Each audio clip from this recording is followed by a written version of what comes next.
Hello everyone. आज हम पढ़ेंगे यूनिट 1 और यूनिट 1 में पढ़ेंगे नित्य कर्म विधि, ब्रह्म मुहूर्त में जागरण, करावलोकन, भूमि वंदना, मंगल दर्शन, माता पिता गुरु ईश्वर का अभिवादन। आज हम यूनिट 1 को पूरी तरह कम्प्लीटली पढ़ेंगे और इन 6 टॉपिक पे शॉर्ट्स नोट लेंगे। यूनिट 1 में सबसे पहले आता है नित्य कर्म विधि। नित्य कर्म विधि में आता है कि नित्य कर्म जो होता है वो 3 ऋणों से मुक्त होता है। ये 3 ऋण कौन से होते हैं? पहला ऋण है देव संबंधी अर्थात ईश्वर संबंधी, दूसरा है पितृ संबंधी अर्थात माता पिता संबंधी, तीसरा ऋण है मनुष्य संबंधी अर्थात राज्य देश काल वातावरण संबंधी। जिस धरती पे हम रहते हैं, जिस देश का हम अनाज खाते हैं, भोजन करते हैं, उसका कर्ज होता है मनुष्य संबंधी। पितृ संबंधी होता है उन माता पिता की सेवा करना जिन्होंने हमें जन्म दिया, जिन्होंने हमारा पालन पोषण किया। देव संबंधी ऋण होता है कि जो हमारे कर्म हैं, उन कर्मों का फल और उनका उत्तम निष्पादन इन देव संबंधी ऋणों से होता है। अर्थात नित्य कर्म से मनुष्य 3 ऋणों से मुक्त होता है। पहला है देव, दूसरा है पितृ, तीसरा है मनुष्य। इसी तरह जो टोटल हमारे कर्म माने गए हैं, नित्य कर्म माने गए हैं, वो 6 हैं। पहला है स्नान, दूसरा है संध्या। संध्या अर्थात सायंकाल, वह काल जब सूर्य अस्त होने वाला होता है और रात्रि का आगमन होता है, वो होती है संध्या। तीसरा है जप, जप अर्थात ईश्वर का जप करना, जप पूजन करना। चौथा है देव पूजन, देव पूजन अर्थात अपने कुल देवता इष्ट देव की पूजा करना। पांचवा है बलि वैश्य देव। बलि वैश्य देव वह कर्म होता है जहाँ पे हम अपने आराध्य को कुछ अर्घ देते हैं अर्थात कुछ दान देते हैं, कुछ उनकी अपनी आस्था में उनको कुछ समर्पित करते हैं। चौथा है अतिथि सत्कार अर्थात मेहमानों का सम्मान करना। तो इस तरह हमने समझा नित्य कर्म 3 ऋणों से मुक्त होता है। पहला है देव संबंधी, दूसरा है पितृ संबंधी, तीसरा है मनुष्य संबंधी। अब नित्य कर्म होते कितने हैं? वो होते हैं 6: स्नान, संध्या, जप, देव पूजन, बलि वैश्य देव, अतिथि सत्कार। अब हम आते हैं ब्रह्म मुहूर्त के बारे में। हमारा यूनिट 1 में पहला टॉपिक था नित्य कर्म, उसके बारे में हमने पढ़ लिया। दूसरा टॉपिक है ब्रह्म मुहूर्त। ब्रह्म मुहूर्त के बारे में हम जानेंगे तो सूर्योदय से पूर्व ब्रह्म मुहूर्त में जागरण करना चाहिए अर्थात जागना चाहिए इंसान को। यह ब्रह्म मुहूर्त कब होता है? लगभग 4 बजे के आसपास। जब सुबह के 4 बजे होते हैं तो वह समय होता है ब्रह्म मुहूर्त का समय। यह जो होता है, जैसे हम कहते हैं एक घड़ी, तो यह जो होता है टोटल हमारे दिन में 8 घड़ी होती हैं। हर घड़ी में 3-3 घंटे पाए जाते हैं। 8 घड़ी होती हैं, हर घड़ी में 3 घंटे पाए जाते हैं। और हम सुबह 4 बजे जब उठते हैं तो वह हमारी होती है 12th घड़ी अर्थात 12 घड़ी में हमको उठना होता है।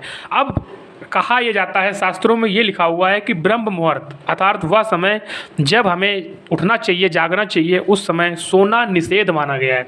तो ब्रह्म मुहूर्त जो है उसमें सोना निषेध माना गया है। तो हम ब्रह्म मुहूर्त वाले टॉपिक से 2 चीज़ें जानेंगे कि यह कौन सा समय होता है। यह समय होता है सुबह के 4 बजे का। एक दिन में कितनी घड़ी मानी जाती हैं? तो एक दिन में मानी जाती हैं 8 घड़ी और हर घड़ी में 3 घंटे माने जाते हैं अर्थात हर घड़ी में 3 घंटा माना जाता है। ब्रह्म मुहूर्त में सोना शास्त्रों में निषेध माना गया है। ये हमें पढ़ना है ब्रह्म मुहूर्त से। हमने पढ़ा नित्य कर्म 3 होते हैं, उनकी संख्या 6 होती है। फिर हमने पढ़ा ब्रह्म मुहूर्त। अब हमको देखना है करावलोकन। करा मतलब होता है, कर मतलब होता है हाथ। हमें जो कर है, कर मतलब होता है हाथ और अवलोकन मतलब होता है दोनों हाथों को देखना अर्थात हो गया करावलोकन। तो हमें जब उठना चाहिए, जब हम मान लो ब्रह्म मुहूर्त में उठे, हमारा ब्रह्म मुहूर्त में जागरण हुआ, तो उसके बाद करावलोकन करना चाहिए। करावलोकन अर्थात उठने के तुरंत बाद, जागने के तुरंत बाद दोनों हाथों की हथेलियों को देखते हुए हमें यह मंत्रोच्चारण करना चाहिए। जब भी हम ब्रह्म मुहूर्त में उठें तो करावलोकन करें। करावलोकन करते समय हमें इस मंत्रोच्चारण को करना चाहिए। मंत्रोच्चारण क्या है? कराग्रे वस्ते लक्ष्मी अर्थात कर के अगले हिस्से में लक्ष्मी का निवास होता है। कर मध्य वस्ते सरस्वती अर्थात कर के मध्य में सरस्वती का निवास होता है। कर मूले स्थितो ब्रह्मा अर्थात कर के निचले हिस्से में, जैसे हमारा ये कर है तो कर का जो पहला हिस्सा है इसमें लक्ष्मी, कर के जो मध्य हिस्सा है इसमें सरस्वती और कर का जो मूल हिस्सा है इसमें ब्रह्म का निवास होता है। तो कराग्रे वस्ते लक्ष्मी, कर मध्य सरस्वती, कर मूले स्थितो ब्रह्मा, प्रभाते कर दर्शनम अर्थात सुबह सुबह इनका दर्शन करने से हमें शुभ दिन की शुरुआत होती है। तो करावलोकन मतलब होता है जागने के तुरंत बाद दोनों हाथों की हथेलियों को देखते हुए इस मंत्रोच्चारण को करना। इसके बाद हम आते हैं भूमि वंदना पे। भूमि वंदना अर्थात जब हम पहली बार जागने के बाद कुछ भी बोलें जैसे मान लो हम सबसे पहले ब्रह्म मुहूर्त में उठे, उठने के बाद हमने करावलोकन किया, उसके बाद हमारी जो तीसरी प्रक्रिया होती है वो होती है भूमि वंदना। भूमि वंदना अर्थात जब हम कुछ शब्द बोलेंगे जागने के बाद, उस समय क्या करना है, हमें ये बोलना है भूमि वंदना करते हुए, भगवान विष्णु की पत्नी पृथ्वी देवी, पृथ्वी अर्थात श्री का रूप, श्री अर्थात लक्ष्मी का रूप, तो हमारी जो पृथ्वी देवी हैं उनको हमको कहना है कि भगवान विष्णु की पत्नी पृथ्वी देवी, आप मेरे पद स्पर्श को क्षमा करें। अर्थात जो हम अपने पैर धरती पे रखने जा रहे हैं, भूमि पर रखने जा रहे हैं, जिसको हमारे शास्त्रों में माता माना गया है, तो जिस धरती पे हम अपने पैर रखने जा रहे हैं उस पद स्पर्श को क्षमा करें। आप समुद्र रूपी वस्त्र एवं पर्वत रूपी स्तन धारण करती हैं। अर्थात जो यहाँ पे धरती माता का चित्रण किया गया है, वो कहा गया है कि उनके जो वस्त्र हैं वो समुद्र रूपी, अर्थात समुद्र को उनका वस्त्र माना गया और पर्वत को उनका स्तन माना गया है। अर्थात धरती माता का यहाँ पे चित्रण किया गया है कि वो किस प्रकार हैं। तो सबसे पहले हमने सीखा कि हम सबसे पहले करेंगे नित्य कर्म। नित्य कर्म हमारे 6 होते हैं, स्नान, संध्या, जप, देव पूजन, बलि, वैश्य देव। अब हम इन नित्य कर्मों को किस प्रकार परफॉर्म करेंगे, तो सबसे पहले हमें शुरुआत करनी है ब्रह्म मुहूर्त में। ब्रह्म मुहूर्त में हमें उठना है, उठ के हमको सबसे पहले करावलोकन करना है। करावलोकन के बाद हमको भूमि वंदना करनी है। भूमि वंदना करते समय हमें इस मंत्र का या इस सेंटेंस का उपयोग करना है, भगवान विष्णु की पत्नी पृथ्वी देवी, आप मेरे पद स्पर्श को क्षमा करें, आप समुद्र रूपी वस्त्र एवं पर्वत रूपी स्तन धारण करती हैं। ये हो गई हमारी 3 प्रक्रिया, ब्रह्म मुहूर्त, करावलोकन, भूमि वंदना। चौथा है हमारा मंगल दर्शन। अर्थात आप मान लो उठे, आपने स्नान वगैरह किया, स्नान वगैरह करने के बाद आप मंगल दर्शन करेंगे। मंगल अर्थात शुभ, तो हमें सबसे पहले शुभ दर्शन करना है। वो दर्शन करते समय हमें गोरोचन, चंदन, सुवर्ण, शंख, मृदंग, दर्पण, मणि, इनको देखना है। इनको देखने के बाद हम फिर जब हम चंदन, सुवर्ण, शंख, मृदंग, गोरोचन आदि को देख लेंगे, फिर उसके बाद हम गुरु, अग्नि व सूर्य को नमस्कार करेंगे। ये होता है मंगल दर्शन। मंगल दर्शन किसी भी एक चीज़ का आप करते हैं, गोरोचन का या चंदन का या सुवर्ण का या शंख का, वह शुभ माना जाता है। अर्थात ये इतने हमारे पास ऑप्शन है, इनमें से किसी एक चीज़ का हम मंगल दर्शन करते हैं। इसको करने के बाद हम गुरु, अग्नि व सूर्य को नमस्कार करेंगे। तो ये हमारा मंगल दर्शन हो गया।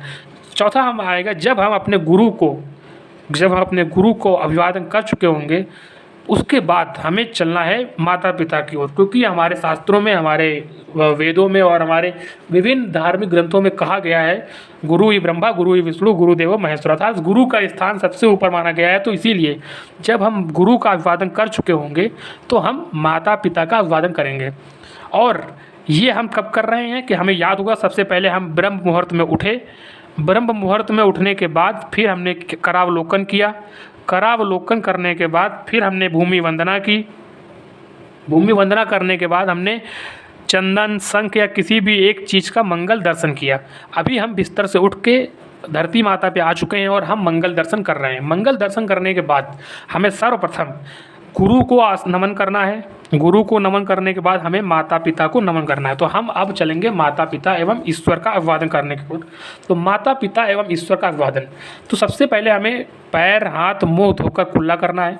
कुल्ला करने के बाद हमें जो हमने वस्त्र रात में पहने हुए हैं, हम उठे हैं, करावलोकन किया है, हमने भूमि वंदना की है, अब हम उसके बाद हमने मंगल दर्शन किया है चंदन आदि का, फिर हम गुरु को नमन करेंगे। उसके बाद हम कुल्ला मंजन करेंगे, अर्थात हम नित्य कर्म से निवृत्त होंगे।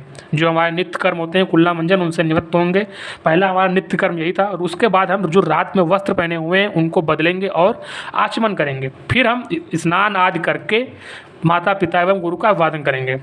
तो ये हमारा गुरु का अभिवादन है। आचमन का तात्पर्य यहाँ पे जल को हाथ में लेकर उसको मुख की ओर ले जाना और उसको नमन करना और उसको अपने ऊपर से पी जाना, ये होता है आचमन करना। तो ये हमारा जो आचमन है, उस आचमन करने के बाद हम कुछ जल लेके हाथ में अपने ऊपर से ऐसे छिनक देंगे, ये हो जाएगा आचमन। तो हमने 4 चीज़ें कर ली हैं। ब्रह्म मुहूर्त में हम उठ गए हैं, करावलोकन कर लिया है, भूमि वंदना कर ली है, मंगल दर्शन भी कर लिया है। अब हम सबसे पहले जब ये सब कर चुके होंगे तो हम ईश्वर की आराधना करेंगे। अर्थात गुरु, माता पिता और उसके बाद अब ईश्वर की आराधना। तो हम आराधना करेंगे कि हे परमात्मा या हे परमात्मन, श्रुति और स्मृति आपकी आज्ञाएं हैं। श्रुति अर्थात हमारी जो सोचने और समझने की क्षमता है, स्मृति अर्थात हमारी याददाश्त। तो हम जो दिन में कार्य करते हैं, जो भी हम कर्म करते हैं, वो हमारी श्रुति और स्मृति का ही मिला जुला रूप होता है। जब हम अपनी श्रुति और स्मृति का विश्लेषण करते हैं तो ही हमारे नित्य कर्म की पूरी प्रक्रिया का संचालन होता है। अर्थात हे परमात्मा, हमारी श्रुति और स्मृति आपकी आज्ञाएं हैं। आज्ञाओं से यहाँ तात्पर्य है आपकी ही देन है। अब हम उसके बाद जब हम इतना सब कर चुके होंगे तो अब हमको ये मालूम चलेगा कि हमारा जो जीवन है अर्थात हमारी जो जीवात्मा है वो परमात्मा रूपी ईश्वर से किस प्रकार जुड़ी हुई है। उस चीज़ का अभिवादन करने के लिए हम अज पाजप करते हैं। अज पाजप का तात्पर्य यहाँ है कि हम इससे पता चलता है कि जीव पर भगवान की कितनी असीम अनुकंपा है। हम ईश्वर का अभिवादन करेंगे कि हमें आपका बहुत बहुत धन्यवाद हे प्रभु, आपने हमें यह जीवन दिया है और हम इसी प्रकार अपने जीवन में आगे बढ़ते रहें। जिस प्रकार हंस का जाप श्वास क्रिया द्वारा अनायास होता रहता है। अर्थात आपने हंस को देखा होगा, हंस का जो श्वास श्वसन प्रक्रिया होती है उसमें एक ही छिद्र द्वारा श्वसन प्रक्रिया होती है। तो उसी प्रकार हमें यहाँ पे इसका ये साइन के रूप में इसका इस्तेमाल किया गया है कि हमारी जो श्वास क्रिया है अर्थात श्वास क्रिया से तात्पर्य हमारा जीवन। तो हमें ईश्वर को यह धन्यवाद करना है, उनका अभिवादन करना है कि हे ईश्वर, हमारा जीवन इसी प्रकार नित्य आपकी आशीर्वाद, आपकी श्रद्धा से लगातार चलता रहे और नित्य हम आगे बढ़ते रहें। तो हमने आज इसमें सीखा सबसे पहले नित्य कर्म कितने होते हैं। स्नान, संध्या, जप, देव पूजन, बलि, वैश्य देव, अतिथि संस्कार। अतिथि सत्कार के बाद हमने इसमें यह सीखा कि हमको सबसे पहले कब उठना चाहिए। तो सबसे पहले हमको उठना चाहिए ब्रह्म मुहूर्त में। ब्रह्म मुहूर्त जो होता है उसमें हमें 4 बजे के आसपास उठना चाहिए अर्थात सूर्योदय से पहले उठना चाहिए। फिर हमने सीखा करावलोकन, फिर हमने सीखा भूमि वंदना, फिर हम मंगल दर्शन सीखे। ये चीज़ें करने के बाद हमने ईश्वर, माता पिता और गुरु का अभिवादन किया। उसके बाद हमने परमात्मा का धन्यवाद किया और अज पाजप के रूप में कहा कि हे ईश्वर, हमारा जीवन निरंतर इसी प्रकार चलता रहे और आपकी असीम अनुकंपा हमारे जीवन पे बनी रहे। तो इस प्रकार हमारे यूनिट 1 में जो ये 5 टॉपिक थे वो हमने सीखा। कैसे थे वो? इस प्रकार थे कि यूनिट 1 में नित्य कर्म विधि हमने ये सीख लिया, ब्रह्म मुहूर्त में जागरण हमने ये सीख लिया, करावलोकन हमने ये सीख लिया, भूमि वंदना हमने ये सीख ली, मंगल दर्शन हमने ये सीख लिया, माता पिता एवं गुरु ईश्वर का अभिवादन हमने ये सीख लिया। अब हम अगले लेक्चर में यूनिट 2 को पढ़ेंगे और उसमें जानेंगे कि हमको शौचाचार, दंड धावन विधि आदि किस प्रकार करनी है। और जहाँ तक रही इन नोट्स की बात, तो आपको हमारे टेलीग्राम चैनल पे ये सारे नोट्स मिल जाएंगे। आप जब भी आएँ तो हमारा टेलीग्राम चैनल यूज कर लें, आपको कमेंट सेक्शन में हम उसका लिंक दे देंगे। धन्यवाद।